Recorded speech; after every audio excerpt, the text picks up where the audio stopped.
So not to go too much into the last game, but it seemed like it was, once again, a story of putting together a really solid 70, 80 minutes and, being so close to what would have probably been a very pivotal win for this season. Do you just sort of maybe assess what went wrong in that last 10 minutes and if that's sort of been the case all season? Yeah, I think I wouldn't pin it so much. I mean, in the end, this one, we're giving up important goals, but we're giving up goals throughout games. I think on the positive side, the team is creating chances and scoring enough goals to win all the games, because I think we've only been shut out maybe once or twice the whole year.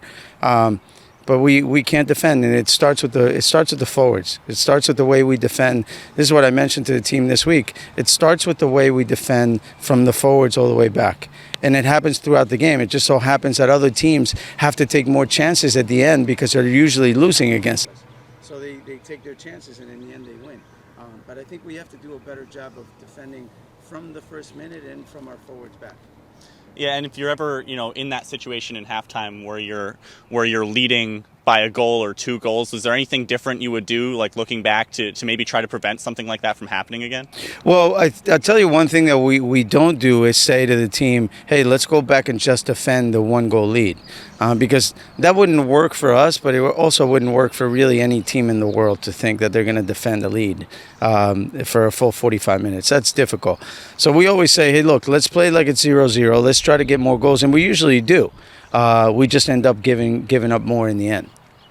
And one of the game changers last week was the red card on Antoine. How do you deal with the loss of him for a game going into next week? And what are you thinking, attacking-wise, what are you going to do to deal with that?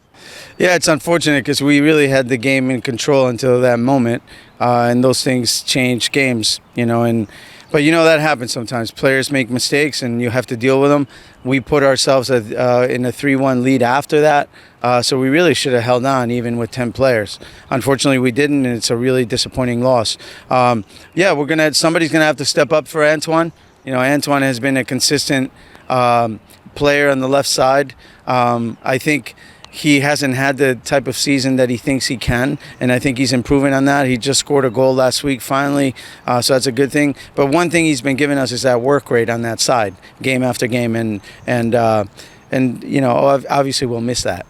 Yeah, and you come out of the month of June, a big home stretch, and you end it with only 2 points. Is that kind of like a gut punch to the guys, and how have you sort of been responding to that in training? Yeah, of course. It's lost sleep. It's difficult days here at the training ground. There's no way to sugarcoat it. We're disappointed, in particular in these last 2 games where we feel like we were planning on at least getting 4 points out of the 2 and we got 0. So that's disappointing. Still, as the head of the team, I'm optimistic in the players we have and on the team we have. There's 19 games to play. We're 2 games behind. So I think at this point what we need is one confidence win and we can get back rolling.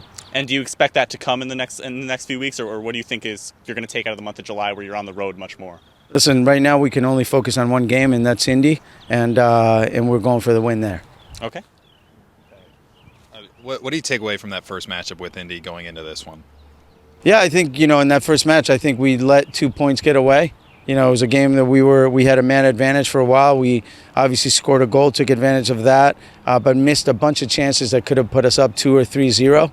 And in the end, ended up paying for it on a throw-in that they took and a rebound in the box, and they put, they tied the game at that point. You have to give them credit for working hard to get that goal back, but we feel like we lost 2 points that game.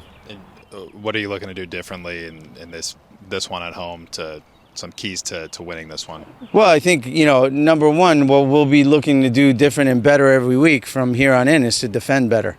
Obviously we're not defending well. We're giving up way too many goals. We're scoring enough goals to definitely be a playoff team. We just have to be able to defend better. And again, I'm going to repeat that defending starts with the forwards. That's where it starts.